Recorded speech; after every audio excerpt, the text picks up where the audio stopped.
Today, I'll share with you three ways that will help your children excel academically. Number one, you need to engage them in regular exercise.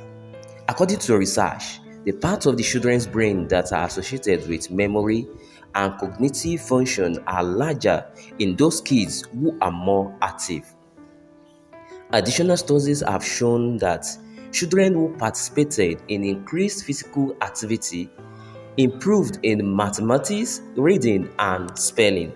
If you want your kids to easily be able to remember what they are learning and be more focused while learning it, make sure to engage them in frequent exercise. 2. Feed them healthy food, not junks. Children's brains are still developing.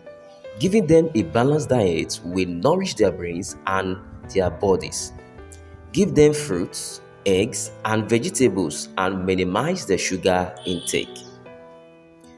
3. Make sure they get a good night's sleep.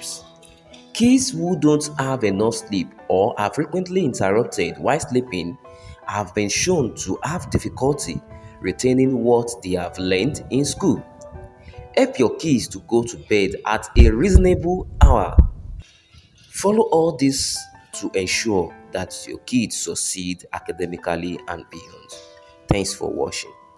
Please remember to like this video and subscribe for more parenting tips. I am Olabode Adidia.